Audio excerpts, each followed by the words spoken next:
Beleza, embriologia do tronco encefálico, certo? Nós vamos tratar aí de um tema muito importante, é um resumo, lembrando, uma revisão pessoal, e eu espero que possa te ajudar. Foi feito pela Uniatenas por intermédio do Dicente Evaldo. Vai lá, o que é importante entender da embriologia do tronco encefálico? 3 coisas simples. As vesículas encefálicas primárias, prosencéfalo, mesencéfalo e rumbencéfalo. Prosencéfalo, mesencéfalo e rumbencéfalo. Essas são as 3 vesículas primárias. How man? What happened here? De onde elas vêm?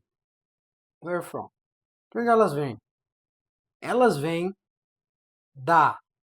dos somitos, dos pares de somitos que vão migrar, do quarto pares de somitos que vão migrar para a região cranial. Então, eles vão migrar, ó. Imagina que aqui é a região cranial, aqui é a região caudal. Eles vão migrar lá no tubo neural para a região cranial e vão formar o prosencéfalo, mesencéfalo e rumbencéfalo. Beleza? Simples assim. De onde elas vieram? Elas vieram do caminho, da peregrinação. Eles migraram, os 4 pares de somitas, eles migraram para a região cranial e formaram essas 3 vesículas. Simples assim. Beleza. Na quarta semana, né? 1, 2, 3, 4. Na quarta semana, o tubo neural ele começa a crescer demasiadamente, em excesso, exageradamente. Lembra que alguns termos são didáticos para eu poder lembrar. É uma revisão pessoal e espero que te ajude. Mas começa a crescer de maneira exagerada na quarta semana, a ponto de começarem a se dobrar. E se dobrar, e se dobrar, e se dobrar. Essas dobras no encéfalo vão ter um nome específico chamado flexuras.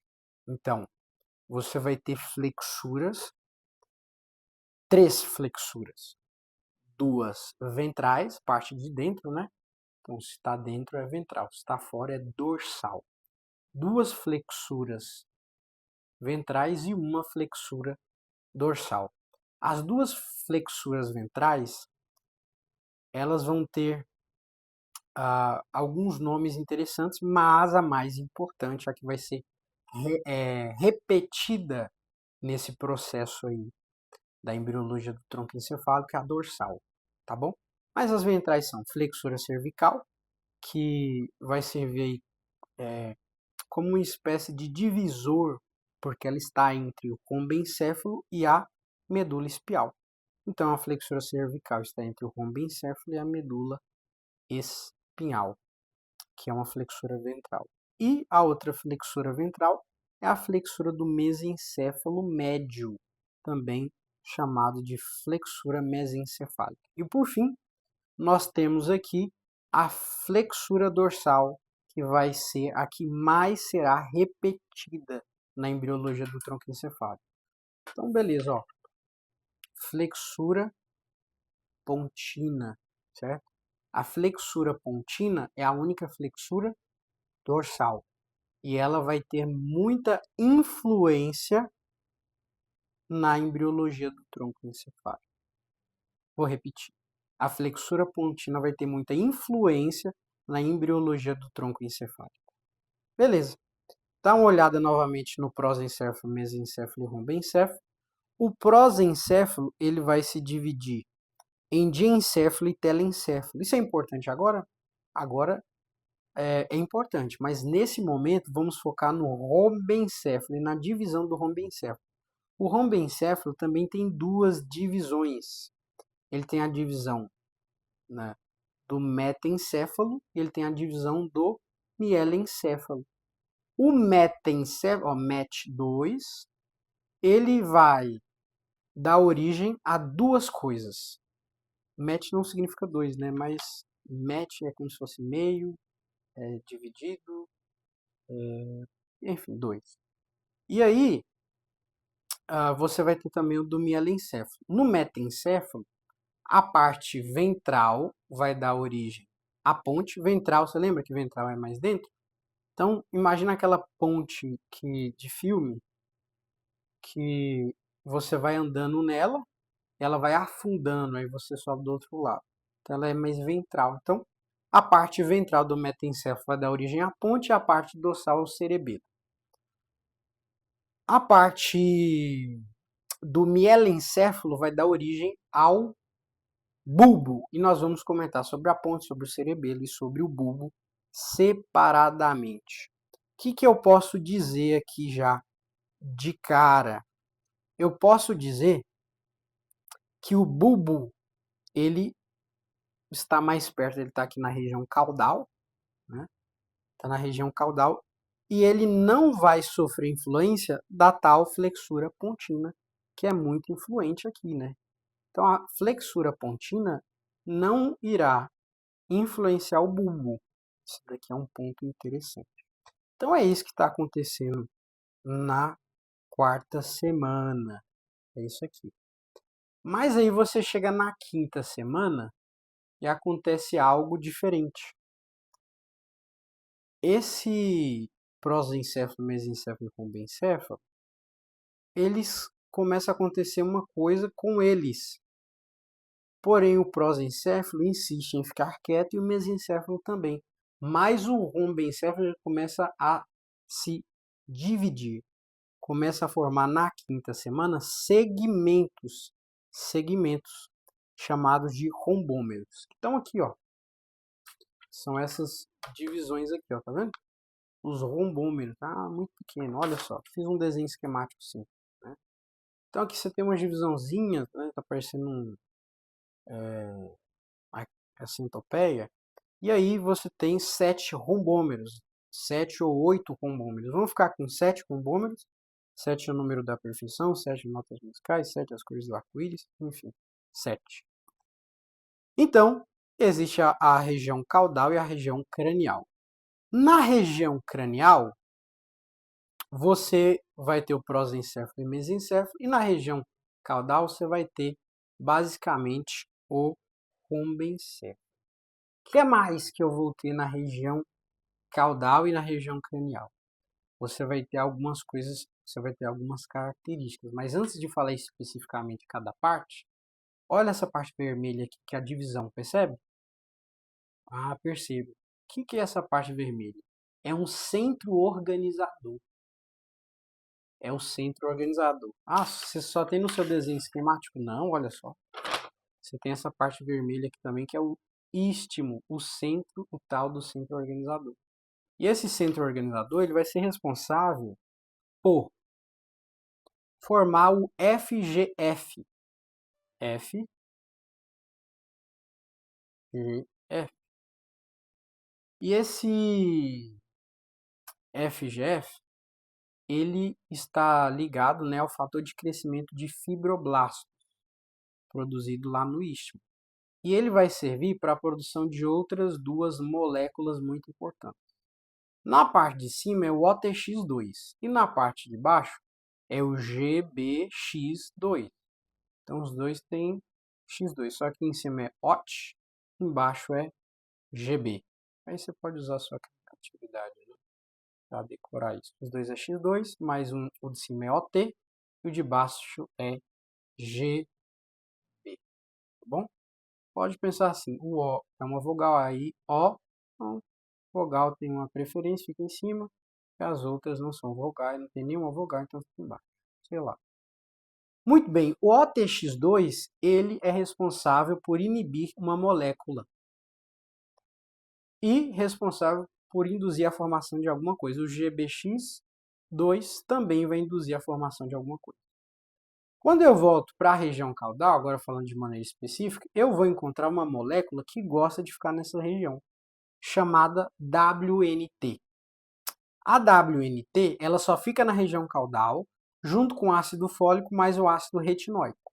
Então, na região caudal, você vai encontrar, por vezes, né, a WNT, o ácido fólico e o ácido retinóico, na região caudal. A partir do momento que você vai subindo, né, você vai subindo, o WNT ele vai diminuindo, até não ter mais. À medida que você vai subindo, o ácido fólico ele vai diminuindo até não ter mais. À medida que você vai subindo o ácido retinóico, ele vai diminuindo até não ter mais, certo? Pronto, isso é interessante. Então, WNT, ácido fólico e ácido retinóico são moléculas próprias da região caudal. Wow, man, this is amazing. Mas por que o WNT não fica na região cranial? Porque ele vai diminuindo, não só isso. Você lembra da OTX2? A OTX2, ela inibe o WNT. Se o WNT cair aqui, ela faz ela desaparecer. OTX2 é uma molécula que inibe o WNT na região cranial. Interessante, né? Outro ponto interessante é que o OTX2, além de inibir a WNT, vai induzir a formação do mesencéfalo. Olha o mesencéfalo aqui. Então, tira a WNT e forma o mesencéfalo. Como assim? O que o corpo está entendendo? Oh my gosh! Não tem WNT em cima, então é em cima que vai formar o mesencéfalo. É assim que o corpo entende. Show de bola? Agora, e a GBX2, ela vai influenciar os rombômeros, que são essas divisões do rombencéfalo, a formar. Lembra? Parte ventral, mais para dentro, né? A formar a ponte e na parte dorsal o cerebelo. Ah, tem mais alguma coisa legal, interessante de destacar? Tem. Oh, olha só. Você está vendo aqui, né? Tá escrito aqui, influência da flexura pontina. Lembra? Eu falei que a flexura pontina é bem influente, vai ser repetida. Pois é. Eu vou dizer que do rombômero 1 até o 4 existe influência da flexura pontina. Agora, depois do rombômero 4, você não tem mais influência da flexura pontina. Deixa eu repetir o que eu disse. Olha aqui, ó.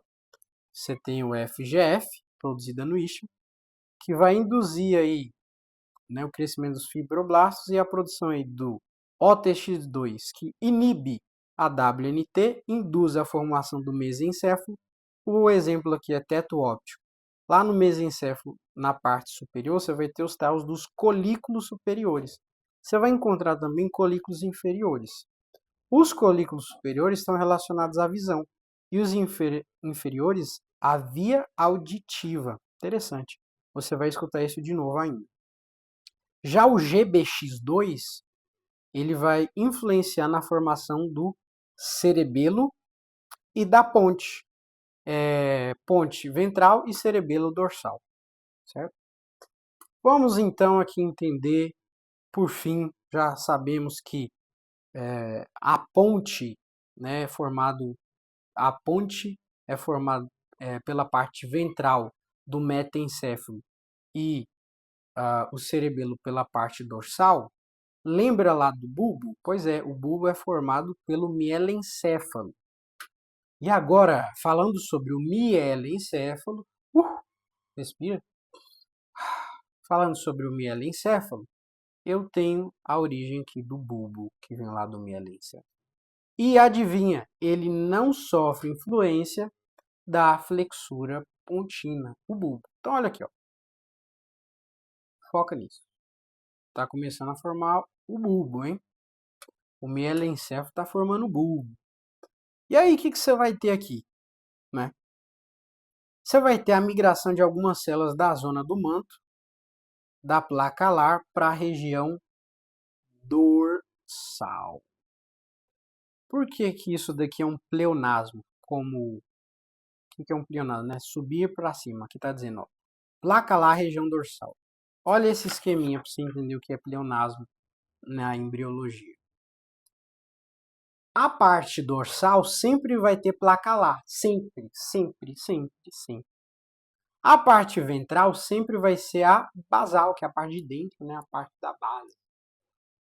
Então, dizer que algumas células saem do manto e migram, algumas células migram da placa alar, da zona do manto, para a região dorsal, é como se fosse um pleonasmo.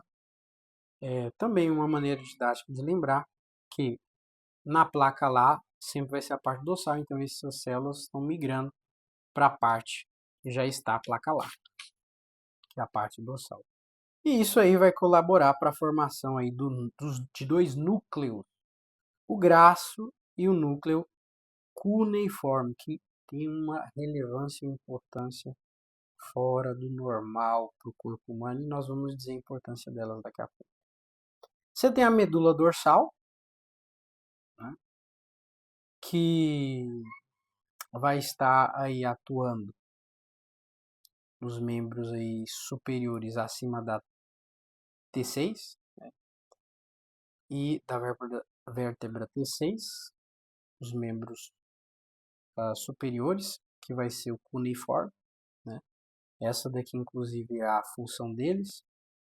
E o grácil, né, que vai estar agindo aí nos membros inferiores, da T6 para baixo, da vértebra T6 para baixo.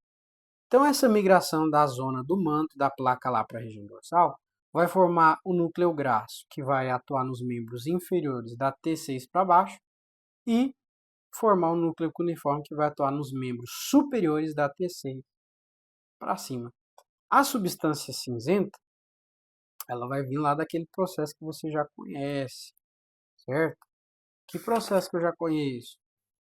A zona do manto vai, vai dar origem aí, saindo da placa lá para a região dorsal, aos núcleos cuneiforme e graço, membros inferiores, T6 para baixo, cuneiforme, membros superiores, TC para cima, mas a zona do manto também vai dar origem à substância cinzenta, certo?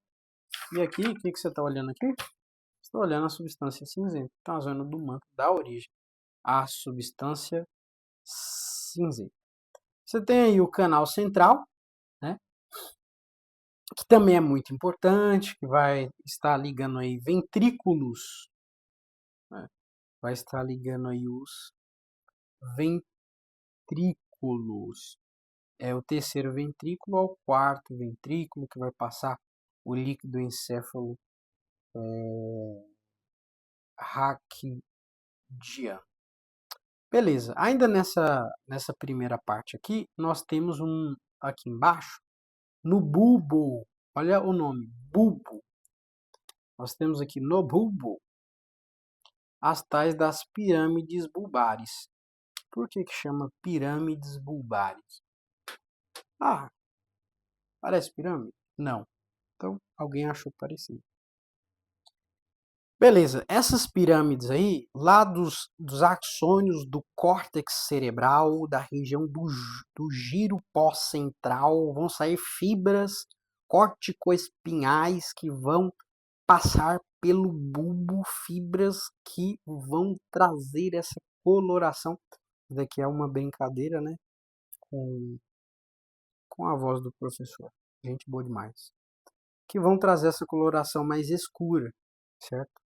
Essa coloração mais escura diz respeito à região das pirâmides bulbares, que são famosas por formar a decussação. Eu saí de lá para mostrar outra coisa, mas vão formar a decussação. Vou escrever aqui.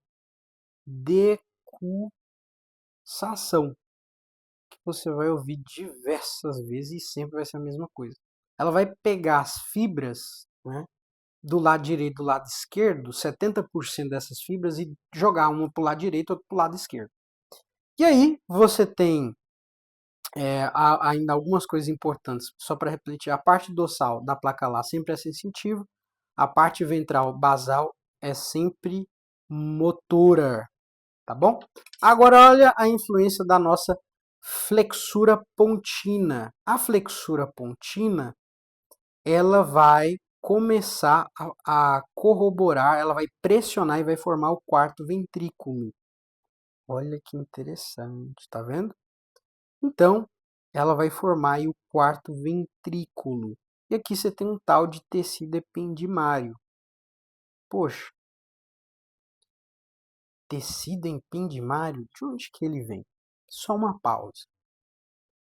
A flexura pontina, que é muito influente, ela pressiona a parte dorsal. Ela pega aqui, né? Ela pega e pressiona, como se estivesse pressionando, né? E esse pressionamento aí da parte dorsal vai fazer com que apareça o quarto ventrículo, beleza? E a partir do momento que ela pressiona e deixa achatado e aparece esse quarto ventrículo aqui, ó, não dava para ver direito, ó. Ela pega isso aqui, aperta aí, e aí forma o quarto ventrículo.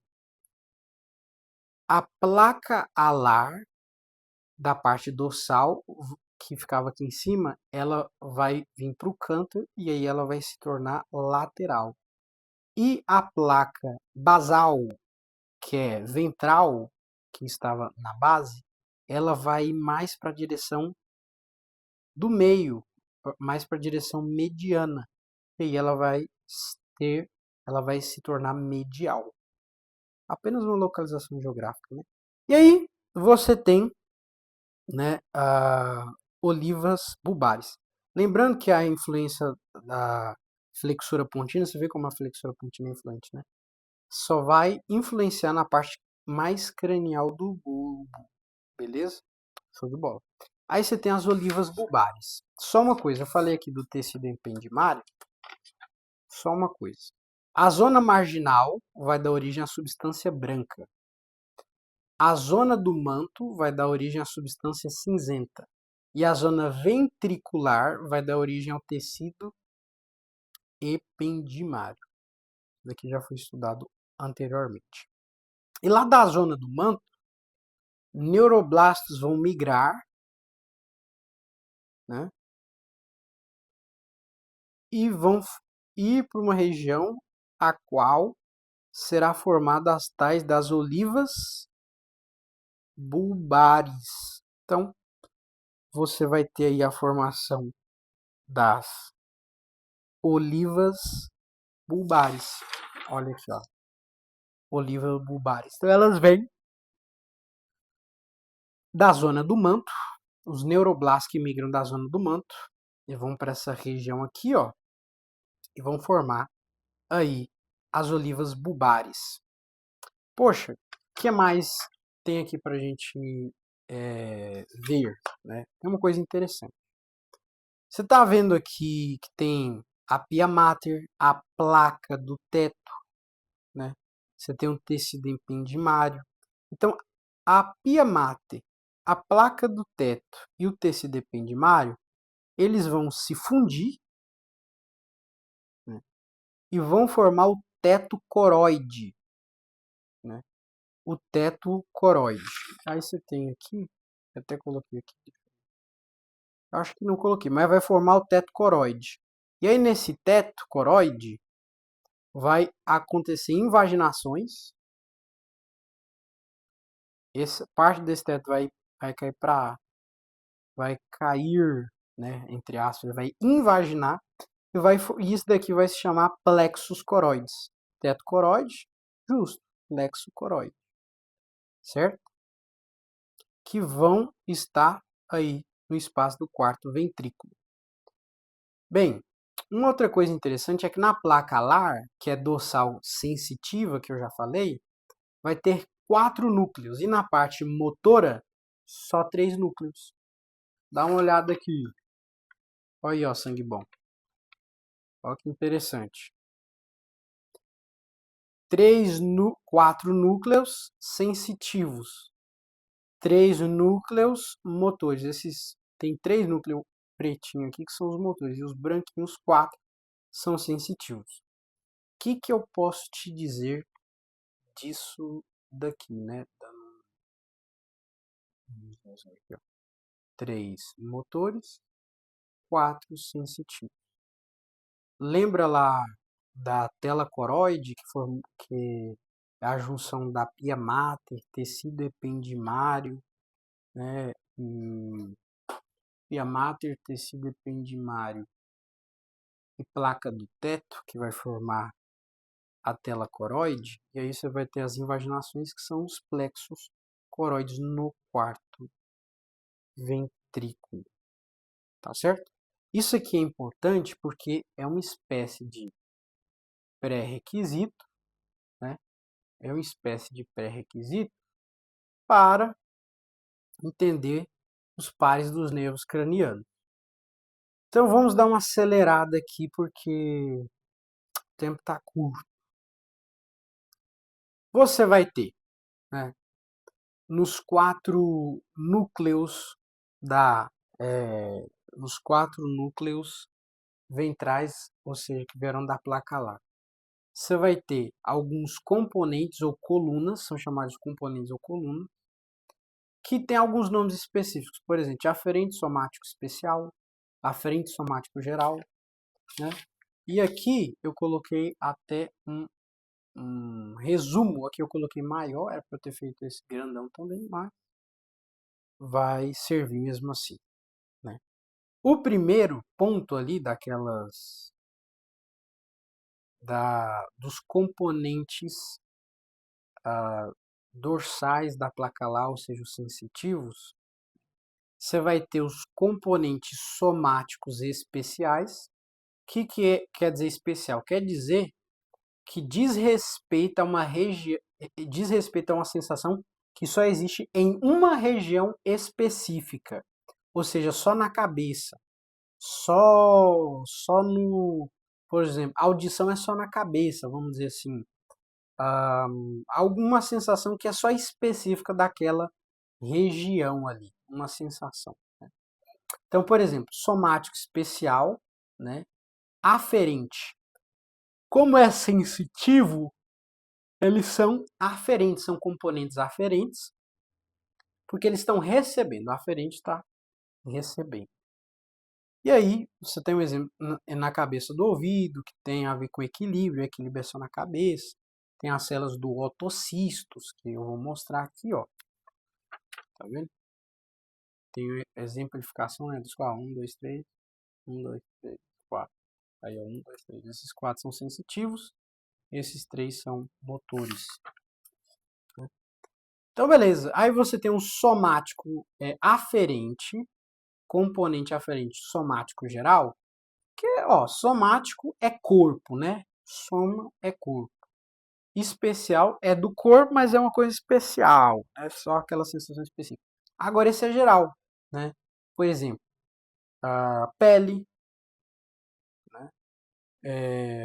Que tem pressão, tato, temperatura, vibração. É uma coisa que, uma sensação que tem em tudo quanto é parte do corpo, né? Então é geral.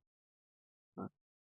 Agora, aí você já vai ter os aferentes viscerais especiais. Especial é porque o nome já fala víscera, né? Então é órgãos mais internos. Agora especial porque só naquela víscera daquela região tem aquela sensação específica. E aí, por exemplo, só na cabeça eu vou ter a gustação lá na língua, né? Então lá na língua eu vou ter os corpúsculos gustativos que vão sentir, né, o sabor. Interessante, show de bola, né? E a língua é do sistema digestório, então é visceral. E aí você tem o aferente visceral geral, mesmo raciocínio. Víscera, órgãos internos. Né? Geral, porque tem em todo o corpo. Então, você tem aí o epitélio visceral, né? Que também vai sentir pressão, tato, temperatura, vibração, né? Questões ou sensações que estão presentes em todo o corpo. Então, é isso que está sendo dito aqui, né? Nos aferentes. Somático especial, somático geral, visceral especial, aferente, recebe a sensação. Nesses outros 3 aqui, os de baixo, os motores, que também, mais uma vez, vai repetir essa informação aqui, ó, né, que é por repetição que todo mundo aprende. Se você acha que isso não é verdade, você vai descobrir ainda nessa matéria que é assim mesmo que funciona. Olha só, então, no componente eferente, que são os motores, deixar claro, né, motores, já fiz maior, aí valeu a pena. Você vai ter o visceral geral eferente, por quê? Não está recebendo, ele vai inervar. Né? O motor ele vai inervar, certo? E aí você vai ter o visceral geral, o visceral especial e o somático geral. O visceral geral, travou aqui. Bateu. O visceral geral, ele vai inervar músculos lisos da traqueia, bronco e intestino. Ele vai inervar a musculatura das vísceras, né? Vai inervar a parótida, sublingual, submandibular, lacrimal. Ou seja, vai inervar glândulas e músculos lisos da traqueia, bronco, intestino. E por isso é visceral geral. Não tem muito segredo não, né? A única diferença é que você tem aí, né, a inervação de glândulas. Glândulas grandes, né, a parótida, sublingual, submandibular, lacrimal, que elas têm lá as células mioepiteliais, que são células que vão ajudar, né, que elas vão contrair para poder liberar as secreções do ácido e tal, que diz respeito às características anatômicas ou microanatômicas das glândulas. Beleza. Você tem um visceral especial também, que ele vai inervar o músculo estriado braquiomérico. Aí tá. Músculo braquiomérico, pensa que bonito. Braquiomérico é especial, não tem como não ser, ó, especial. Braquiomérico. Parece até que a pessoa realmente tem alguma coisa, né? Fala, poxa, a pessoa é braquiomérica. É meio especial aquela pessoa, vamos dizer assim. Braquiomérico, brincadeiras à parte, os músculos braquioméricos são os músculos que advêm dos arcos faríngeos, do aparelho faríngeo. Então, o componente muscular daquela parte específica vem dos arcos faríngeos, então é um músculo braquiomérico, visceral especial, que inerva os músculos estriados, o músculo estriado que vieram dos arcos faríngeos, ou seja, músculos braquioméricos. Um exemplo são os músculos da mastigação, masseter, pterigóide lateral, temporal, né? Eu coloquei aqui até. Lateral, medial. E por fim você tem um somático geral, né? O somático geral, ele inerva somitos que não são inervados pelos nervos espinhais. Como assim? Né? Como assim? Os componentes eferentes motores, somático geral, né, ele inerva os somitos que não são inervados costumeiramente, porque é normal, isso que eu queria dizer. É normal os somitos serem inervados pelos nervos espinhais, isso é normal. Mas aqueles que não são, eles serão inervados pelo componente eferente somático geral. Então, visceral especial, músculos braquioméricos, visceral geral, músculo liso, aí tem um bocado de lugar, né? Traqueia, bronco, intestino, as glândulas, parótide sublingual, submandibular, lacrimal. Mas aqui, ó, nesse somático geral, você vai dizer mais uma coisa, que ele vai inervar a musculatura da língua por meio dos somitos occipitais, tá certo? Por meio dos somitos occipitais. E aí você vai ter uma repetição disso daqui que eu falei diversas vezes, né? Só que um pouco mais aplicada. Aí o que eu te recomendo? Repete, né? Se for necessário. Mas basicamente é isso. Esse é o resumão geral. É um resumo, né? Bem, isso daí tudo foi bulbo. Até aqui foi bulbo, né? As características do bulbo aí, bem geral. Quarto ventrículo, pressionou, a flexura pontina, formou quatro ventrículos, etc. Tal. Você tem as pirâmides bulbares, que vai formar o trato córtico espinhal, que é próprio do bulbo. Aí acabou o bulbo aqui, acabou o bulbo. Olha que coisa rápido, né? Aí acabou o bulbo, ó. E essa parte toda aqui também foi inicial do bulbo, mas também um pré-requisito para entender as outras coisas que vão ser reiteradas. Vamos para ponte e cerebelo. Poxa, ponte e cerebelo é metencéfalo. Ponte ventral, parte ventral do metencéfalo, Cerebelo, parte dorsal do metencéfalo. Qual a função do cerebelo? Agora as coisas vão ficar interessantes. É aprender e corrigir o movimento. Ó, isso daqui é interessante com força. Eu vou explicar. Mas muito bem. Aqui você tem algumas características, né? Vou até aproximar aqui. Dar um foco, na verdade. E aí você tem o lábio rômbico, que é uma novidade. Na verdade, o prolongamento do cerebelo em desenvolvimento vai fazer com que forme aí o lábio rômbico. Uma informação que é super importante com força é que a placa alar vai dar origem ao cerebelo. A placa alar vai dar origem ao cerebelo. Pensa numa informação relevante e importante. A placa alar vai dar origem ao cerebelo. E ali no cerebelo você tem uma grande densidade de neurônio, né, dessas células.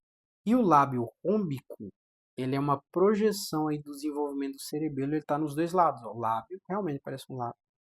Teto ependimário, que nós já falamos, que vem lá da zona ventricular, né? O tecido ependimário vem da zona ventricular. Você tem aqui aquele núcleo, né? Ele se funde, aí você tem um aferente somático. Aferente eu já sei que é placa alar, dorsal, sensitivo, aferente, placa alar, dorsal, sensitivo, visceral, geral. Se é visceral geral, aqui ó, visceral geral, músculo liso, traqueia, bronco, intestino, inerva a musculatura das vísceras, inerva as glândulas parótide, sublingual, submandibular, lacrimal, né? Aferente somático, lembra? Aferente somático vai aqui, ó. Vixe, na verdade eu troquei, né? Aferente visceral geral e aferente somático. Aferente visceral geral, você me perdoa? Aferente visceral geral, né? Ele vai se ligar aí o epitélio visceral, que tem a função de pressão, tato, certo? Vou colocar aqui. E o aferente somático geral, esse daqui não tá, mas é geral, né? Ele vai estar correlacionado com o que a gente acabou de falar da pele, pressão, tato, vibração e tudo. E o aferente visceral geral, ó, você pode ver aqui, ó, tem uma setinha, ó. Ele vai estar relacionado aí, ó, aferente visceral, vísceras, geral, ele vai estar relacionado também a algumas partes ali das vísceras que diz respeito a tato, dor, temperatura. Agora, se fosse especial, seria relacionado ali, né, à gustação. Aí o aferente visceral geral é um músculo não estriado, né? O epitélio visceral, melhor, o epitélio visceral. Beleza? Então vamos lá. Você tem aqui eferente visceral geral. O eferente visceral geral, ele está relacionado, agora sim, eferente visceral geral, a musculatura lisa, traqueia, bronco, intestino, leva a musculatura lisa do intestino, as glândulas parótidas, submandibular, sublingual, lacrimal, o eferente visceral geral. O eferente visceral especial, né, ele vai inervar aí os músculos de origem braquiomérica, ou seja, músculos que vieram do aparelho faríngeo. Aí você tem um eferente somático geral, que inerva os somitos occipitais, que, lembra lá, o mioblasto dos miócitos dos somitos occipitais, que vão migrar para a língua e formar a musculatura estriada da língua. Então, esse eferente somático aqui, ele vai estar ligado aí à musculatura somática da língua, ao nervo de par número 12, chamado hipoglosso. Você tem aqui o núcleo pontino, que é os neuroblastos, eles migram ventralmente. Você tem um quarto ventrículo, lembra que ficou dorsal e formou o quarto ventrículo. Você tem um lábio rômbico, que é muito importante, que é uma projeção do cerebelo. Você tem aqui também, ainda falando da embriologia do metencéfalo, né, em desenvolvimento, que vai formar a ponte e o cerebelo, né. Você tem aqui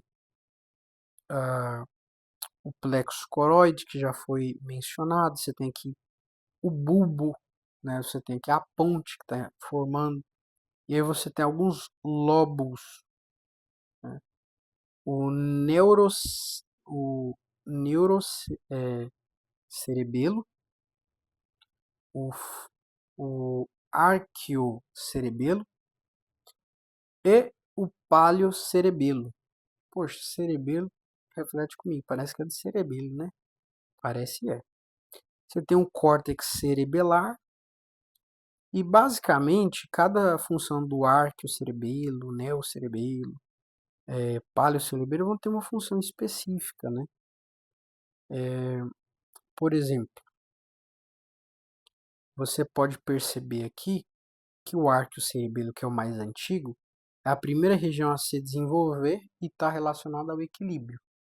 O neocerebelo é o mais novo, então deixa ele aqui. Vamos para o paliocerebelo. Coordenação e postura dos movimentos, ele vai vir depois. E por fim você tem o neocerebelo, que é os movimentos voluntários e também os movimentos mais refinados. Tem o córtex cerebral, o núcleo dentado, corpos celulares dos neurônios, né? Que aí você vai ter 4 núcleos e um deles é o núcleo dentado, que é o maior deles. Todos os núcleos, né, é uma junção de corpos celulares dos neurônios que vão ajudar ali na sinapse para desenvolver todos esses processos aqui, certo? Colaborar para isso. E aí, essa daqui é a região mais profunda do cerebelo, né? Você vai ter também células migrando aí, ó, da zona marginal da célula do manto, ou melhor, você vai ter células da zona do manto migrando para fora da região marginal e formando o córtex cerebelar. Poxa, isso daqui é interessante destacar. E eu vou mostrar porque é interessante destacar que aqui no meio a substância cinzenta ela fica externamente a substância branca, percebe? E por que que isso acontece? Isso acontece, olha só, porque essas células, que foi o que já foi dito ali, as células elas vão migrar da zona marginal, as células do manto vão migrar, deixa eu ver se dá um zoom aqui, ó. As células do manto elas vão migrar para fora da zona marginal. E aí vai formar, por exemplo, aqui, ó, aqui você tem o lábio rômbico, você tem a camada germinativa externa, certo? E o que que isso vai acontecer? Primeiro, células da zona do manto migram para fora da região marginal, pulam a região marginal.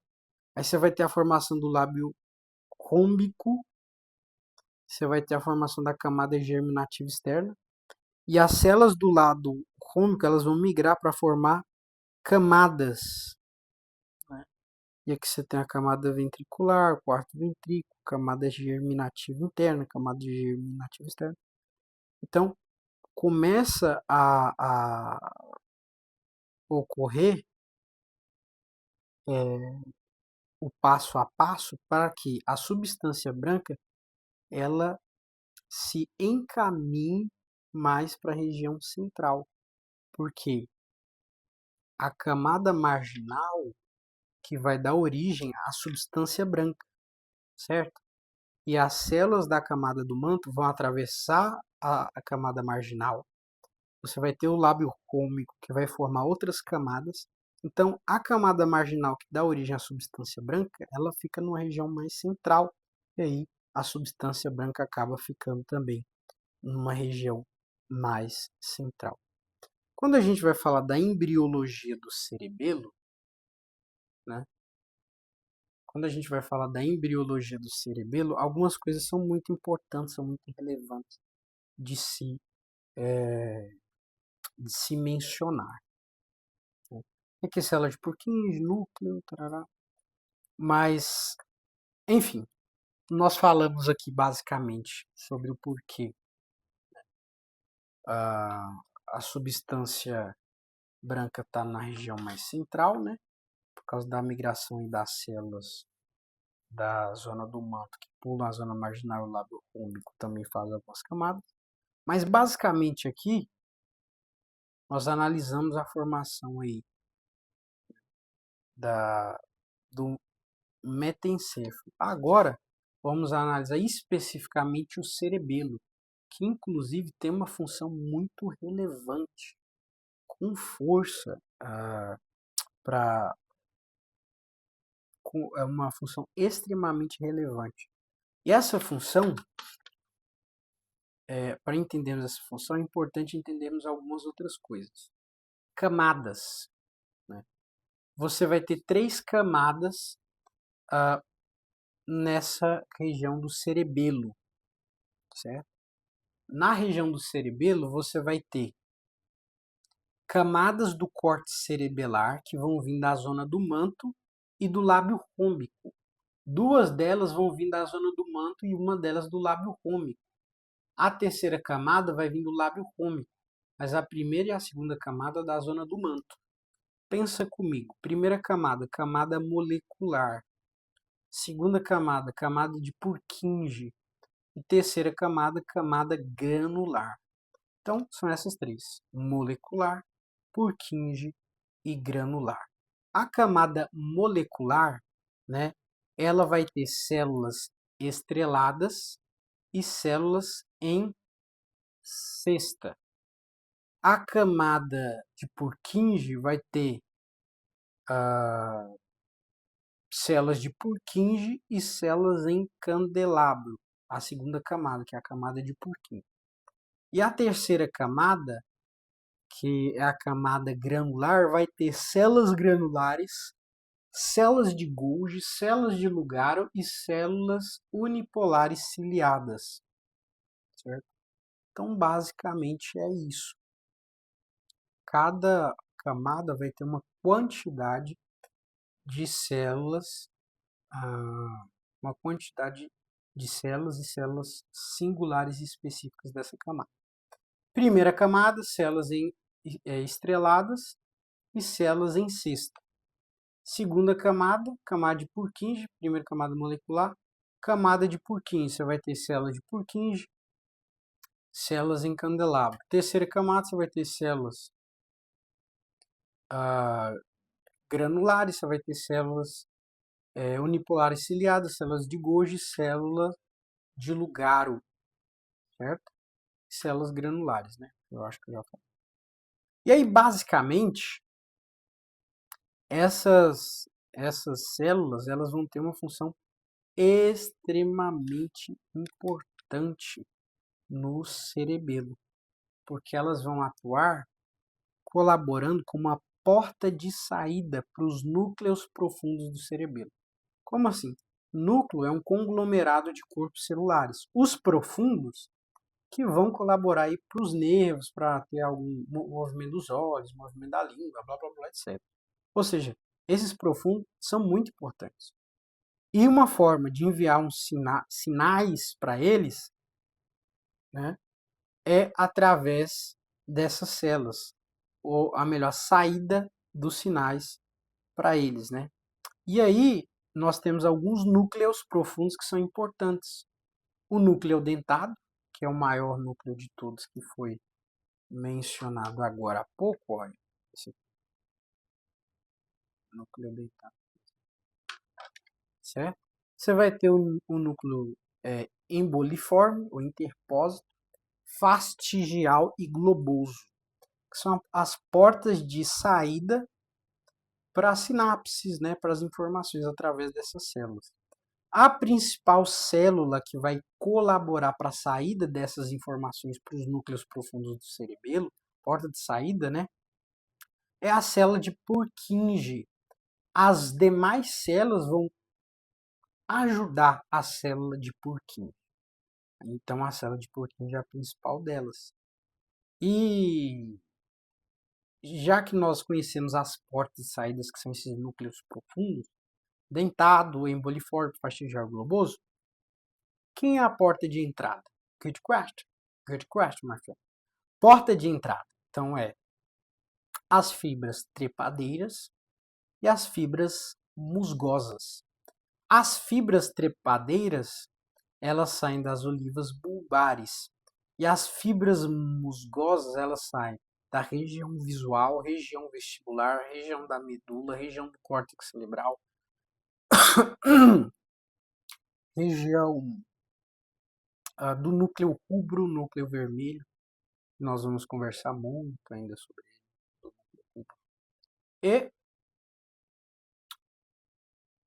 antes de tratarmos sobre algumas características próprias dessas células, que diz respeito, né, ao funcionamento delas, tem uma pergunta muito relevante. Como funciona o cerebelo? Como que ele aprende? Como ele faz correção dos movimentos? Como ele memoriza os movimentos para poder não errar de novo? Como que você fica bom repetindo as coisas? Essa é uma boa pergunta. Vou responder. Antes de responder, vamos só focar na sinapse aqui, coisa rápida. Bem, nós temos algumas células que foram ditas aqui. As células granulares e as células unipolares ciliadas, elas são glutamatérgicas, ou seja, elas são excitatórias e liberam glutamato. As demais células, elas liberam GABA e são inibitórias. Simples assim, acabou. Granular unipolar ciliada. Excitatória libera glutamato. E as inibitórias libera GABA. As outras células. Ah, que simples. Pois é, muito simples mesmo. Oh my gosh.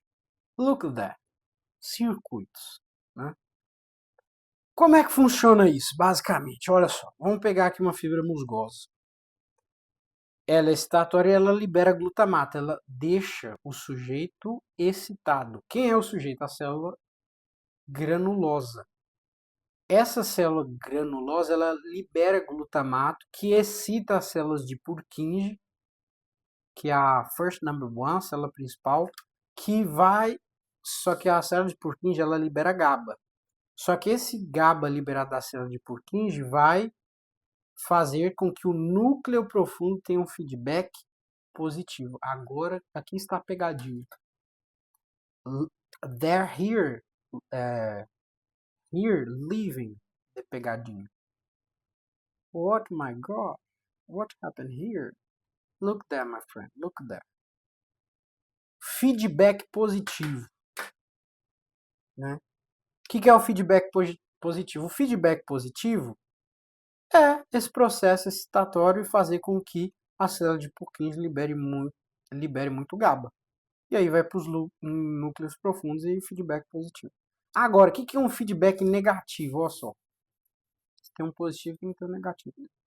Infelizmente, mas é assim a vida. Então, o feedback negativo é as células estreladas, elas liberam GABA. Vamos dizer que a fibra musgosa, as fibras trepadeiras, elas excitam a célula estrelada. E eu sei que só as células granulosas e as unipolares ciliadas que são excitatórias. As outras são inibitórias e não liberam glutamato, liberam GABA. Se a célula estrelada liberar GABA, ela vai inibir, que é inibitório, ela vai fazer com que a célula de Purkinje libere quase nada de GABA. Quase nothing. Quase nada. Completamente nada. E aí, vai ir para o núcleo profundo quase nada de GABA. O que é isso? Um feedback negativo. Por meio disso vai ser um circuito que vai modular os sinais. aumenta ou diminui os sinais necessários. Então você tem aqui as células de Purkinje, camada molecular, camada de células de Purkinje, camada de células granulares, célula granular. Então aqui, a camada granular, você tem células estreladas em cesto, camada de Purkinje, células de Purkinje de candelabro, camada de células granulares, né? Você tem aí as células granulares de Golgi, lugar, unipolares ciliadas. Tem as células granulosas aqui, né? Nessa região. Você tem aqui as fibras musgosas e as fibras trepadeiras, né? Que são a porta de entrada, né? Aqui, ó, porta de entrada. Porta de entrada. São as portas de entrada, né? Essas portas de entrada, que são as fibras musgosas e fibras trepadeiras, elas trazem informações de algum lugar. As fibras musgosas trazem informações da região visual, vestibular, córtex cerebral, da medula espinhal, da formação reticular, do núcleo rubro. Fibras musgosas trazem de muito lugar, né? As fibras trepadeiras só das olivas bulbares. Porta de entrada, informação das olivas bulbares. E aí elas fazem sinapse com as células granulares, que nós já estamos ligados. Que faz? Se fizer uma sinapse com a célula granular e excitar, que vai excitar, ou seja, se fizer, se as fibras musgosas excitarem com glutamato, ou as células granulosas, ou as células unipolares ciliadas, você vai ter um feedback unipolares ciliadas, você vai ter um feedback positivo. Se as fibras musgosas ou trepadeiras excitarem com glutamato qualquer outra célula, você vai ter um feedback negativo. This is simple. Agora, como é que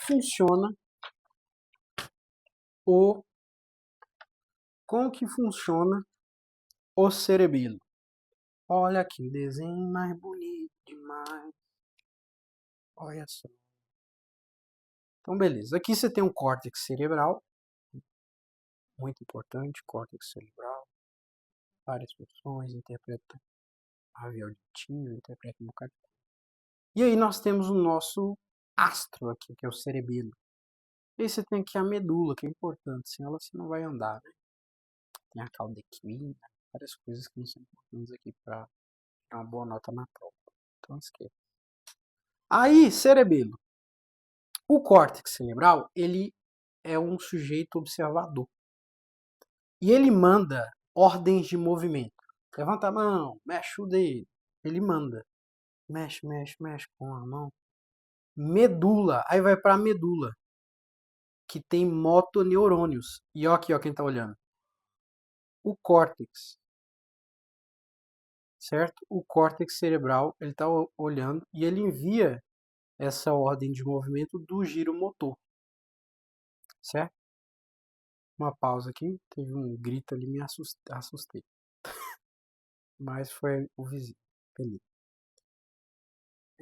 Chamando outro. Beleza. Então, você tem aqui o córtex cerebral no giro motor, ele envia uma ordem de movimento que vai para a medula, os motoneurônios, e o córtex cerebral ele fica observando essa medula, observando o movimento, entendeu? Mexe, mexe, mexe com as mãos, lá, lá, lá, lá. Mexe, mexe, mexe com os pés, aí chega na medula, aí a medula escuta. Os motoneurônios escutam, mexe, mexe, mexe com as mãos, lá. E aí o córtex fica olhando, mexe, mexe, mexe, será que... Aí ele fica pensando assim, por que ele fica olhando? Será que o movimento que vai ser executado é o movimento pretendido? Essa é a dúvida dele. Mexe, mexe, mexe com as mãos. Será que o movimento executado é o movimento pretendido? Ele vai ver se vai mexer mesmo. Se sim, se for mexe, mexe, mexe com as mãos e mexe as mãos, se sim, o córtex cerebral ele vai enviar o sinal para as olivas bulbares, que por meio das fibras trepadeiras, lembra as fibras trepadeiras saem das olivas, vai enviar impulsos de baixa frequência que vão para as células de Purkinje, e esses impulsos de baixa frequência querem dizer: be calm, man. Não precisa fazer nada. Be calm, man. continue a mandar os impulsos para os núcleos profundos para continuar o movimento mexe, mexe, mexe com as mãos. Agora, se vir mexe, mexe, mexe com as mãos e a medula executar mexe, mexe, mexe com os pés, estiver errado, ou seja, o movimento executado não for pretendido, o córtex cerebral não vai gostar e ele vai ir nas olivas bulbares e vai pedir que as olivas bulbares, por meio das fibras trepadeiras, enviem impulsos de alta frequência que deprimem as fibras trepadeiras, certo? E essa depressão das fibras trepadeiras, né, vão fazer que essas depressões das fibras trepadeiras vão fazer, ou seja, o impulso de alta frequência deprime as fibras trepadeiras. Não vão fazer nada com elas, elas vão sair da jogada. E quem vai entrar vão ser as fibras musgosas no lugar. Aí é uma jogada de mestre. As fibras musgosas, que vêm da região vestibular, que vêm da região visual, córtex cerebral, tô tentando falar aqui, córtex cerebral, medula, formação reticular, núcleo rubro ou vermelho, eu acho que é isso, córtex cerebral, vestibular. Essas fibras musgosas vão enviar uma informação para correção do movimento. Esse caminho aqui, ele demora 2 horas, por isso ele é chamado de depressão de longa duração. Depressão de longa duração. Depressão de longa duração. E a partir desses movimentos, o cerebelo ele aprende, memoriza e corrige o movimento motor. Então a memória motora é o do cerebelo. Quando você repete o movimento, mais refinado ele vai ficar. Isso, imagina um pianista que fica repetindo. Os atletas. Ou seja, você não pode ser atleta nem pianista. Se você repetir 10.000 vezes, é provável que cada vez mais refine esse movimento. Então, está explicado o porquê que ocorre, certo? Esse tipo de movimentação de memória motora, que é bem normal, que a gente conhece muito bem. Agora aqui, ó, para a gente já acabar toda a embriologia, certo? Para a gente acabar com toda a embriologia agora, dá uma olhada no mesencéfalo. Já falamos do bulbo, do mielencéfalo, metencéfalo, certo? Olha o mesencéfalo aqui, que não tem influência da flexura pontina. Esse é o mesencéfalo. What happened here is very beautiful. Não tem influência da flexura pontina, né? A parede aqui está mais fina e o canal neural está maior. A partir do momento que a parede fica mais espessa, o canal neural fica pequeno e vai se chamar arqueduto de Silvius, que liga o terceiro ventrículo ao quarto ventrículo. E se houver uma obstrução do arqueduto de Silvius, você vai ter aí um caso de hidrocefalia. Deixa eu ver se dá para ver essa. Olha como aqui ficou a cabeça. Tá vendo? Hidrocefalia. Então, basicamente é isso, né? O que tem de interessante aqui? Peraí, tem um negócio. O que tem de interessante para a parte embriológica, né? Bem, você pode ver aqui a placa do assoalho, a coluna basal. Aqui em cima você vai ter corpos quadrigêmeos, que vão ser interessantes para a gente. Aqui nessa região, a placa alar, que é a parte dorsal, que é a parte sensitiva, vai dar origem aos corpos quadrigêmeos. Placa alar dá origem a quase tudo, né? Dá para chutar placa lá e vai. Corpos quadrigêmeos, desenvolvimento do núcleo mesencefálico da substância negra do núcleo rubro, desenvolvimento do núcleo mesencefálico da substância negra do núcleo rubro, vem da placa alar, né? Então, desenvolve a substância negra. A placa basal, né? Ela vai colaborar para a formação aí do núcleo óculo-motor, certo? Que é o terceiro par de nervos cranianos, componente eferente somático geral. Depois nós vamos trabalhar isso de maneira pontual, né, individual. Aí você vai ter na placa basal a formação do núcleo oculomotor, troclear, do núcleo Edinger-Westphal em desenvolvimento. O que é interessante dizer aqui? Ó? A placa basal, que vai dar origem, a placa lá que vai dar origem aos corpos quadriculados, que diz respeito também aos colículos superiores e inferiores, olha aqui, ó. Os corpos quadriculados vai dar origem aos colículos superiores e inferiores, tá vendo? Mas a placa basal vai dar origem ao núcleo oculomotor, troclear, que são componentes eferentes somáticos gerais. O oculomotor é o terceiro nervo e o troclear, quarto par de nervo craniano. O oculomotor vai estar ligado aos músculos extrínsecos do globo ocular, menos o oblíquo superior e o reto medial, né? E o troclear vai estar ligado ao oblíquo superior, né? E aí são componentes eferentes somáticos geral. Só que é interessante dizer que parte do oculomotor, por exemplo, que é o núcleo, vai formar, é eferente visceral geral. Por quê? E aí vai chamar de núcleo Edinger-Westphal, mas faz parte aí do oculomotor.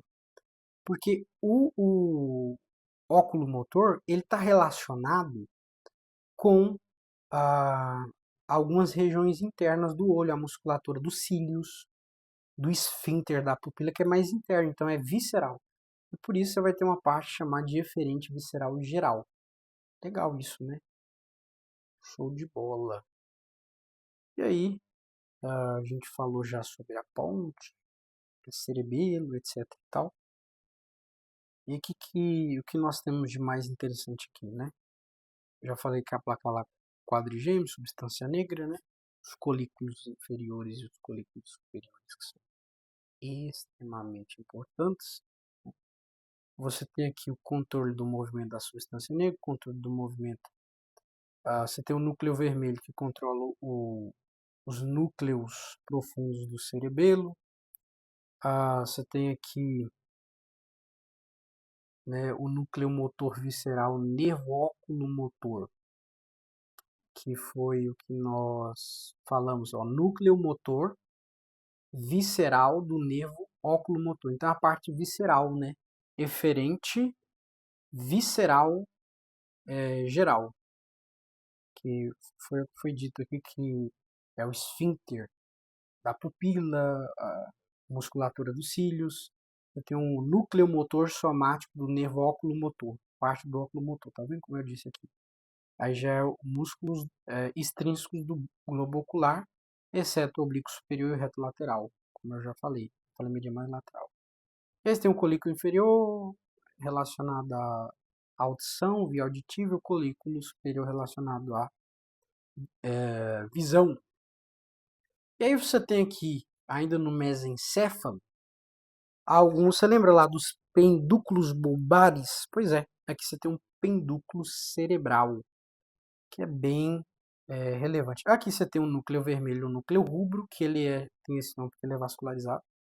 Bom, núcleo oculomotor terceiro, já falamos bastante. Núcleo troquear, falamos também. Núcleo mesencefálico, colículos superiores, ventrículo aí, né? Quarto ventrículo.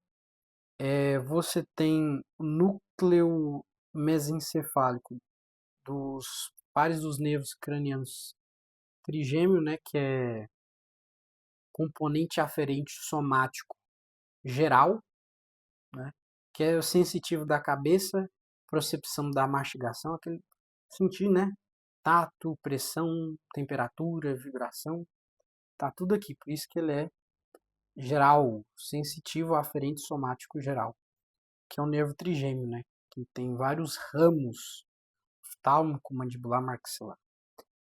O núcleo troclear oblíquo superior, você tem um pendúculo cerebral que lá no bulbo é as pirâmides bulbares, axônios que vêm do córtex cerebral, se eu não me engano, da região pós-central do córtex, do giro motor, córtex cerebral. E por fim, você tem aqui a questão da hidrocefalia, né? O líquido cefalorraquidiano, ele sai, né? O líquido cefalorraquidiano, ele sai dos plexos coróides do terceiro ventrículo e quarto ventrículo. Eles vão, ou melhor, o plexo coróide produz o líquido cefalorraquidiano e passa do terceiro para o quarto ventrículo. Só que o arqueduto de Silvio está entre o terceiro e o quarto ventrículo. E se ele for obstruído, começa a acumular líquido. E esse líquido cefalorraquidiano não chega no espaço subaracnoide, que é o que tem que acontecer. E aí você tem a obstrução desse fluxo, né? O terceiro ventrículo que está com o líquido aqui aumenta. As suturas craniais se separam até o sexto mês que ossifica. O córtex cerebral torna-se delgado, né, molinho, ou seja, fica fino. Os ossos da calvária aumentam de tamanho. E é isso aí, é a chamada hidrocefalia. E para finalizar agora com chave de ouro, toda essa questão embriológica, você tem aqui, ó, camada granulosa, célula de Purkinje, grava nessa palavra, camada. As camadas que vão lascar com muita gente. Então, beleza. Na substância negra do mesencéfalo, ela projeta axônios nos núcleos profundos, né, do córtex cerebral, do giro motor, do pré-frontal, e aí que é chamado de sistema mesolímbico, né? E esse sistema mesolímbico aí, ele é uma parte importante, porém, existem os núcleos da base, que são os núcleos putame, pálido, externo, interno, e tem até o caudado, que juntos esses núcleos da base formam a via nigroestrial, legal, que coordena, que tem uma coordenação refinada dos dedos, né? Então, os dedos. E aí, qual é o negócio? O negócio é o mal de Parkinson. No mal de Parkinson, uma proteína chamada sinucleína, ela é alterada, acontece uma malformação nela, ela fica defeituosa, acontece uma alteração nela, essa palavra, e ela fica defeituosa. Então, a sinucleína normal, ela vai ficar defeituosa.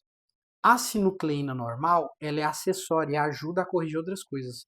Mas a defeituosa, ela começa a produzir fibrilas e ela vai se acumulando no citoplasma do neurônio da parte compacta da substância negra.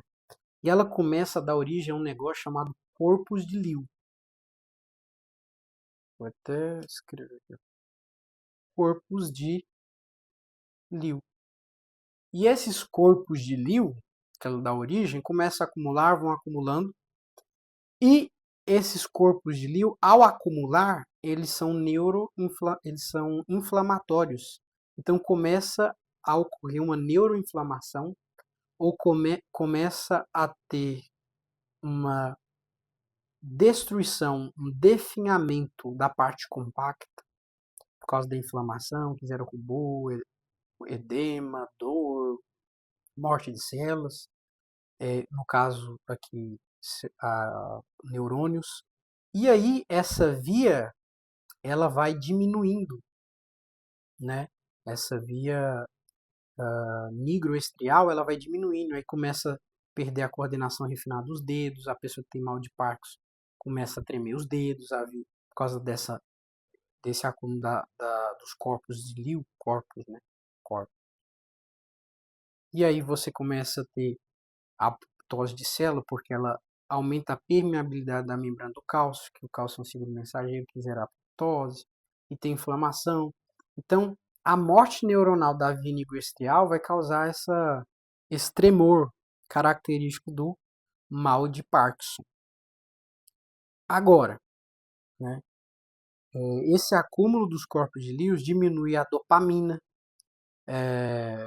ela também dificulta a produção de tirosina hidroxilase, ou seja, transformar a molécula de tirosina em dopamina, tem essa dificuldade, então a pessoa fica com uma deficiência dopaminérgica, né, que vai causar vários problemas.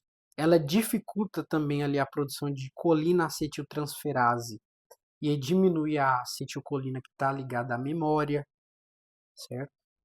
Então, o mal de Parkinson, ele vai causar, está relacionado à memória também, a junção neuromuscular, a acetilcolina. Então, o mal de Parkinson, por causa dos corpos de Lewis, ele vai causar, ele vai ter esse cenário caótico, complexo e triste, né? Então, beleza, você tem duas camadas aqui sem cor, apenas para ilustrar, né? Que você tem as células de Purkinje, que são importantes para chuchu. Você tem a camada molecular, né? A camada granulosa, substância branca, que vem da zona marginal. Os vasos sanguíneos, pia mater, né? E aqui você tem a pia mater, você tem camada molecular, camada granulosa, certo? Então, na camada molecular, por exemplo, você vai ter células estreladas, você vai ter células estreladas, você vai ter células em cisto. Ali naquela camada molecular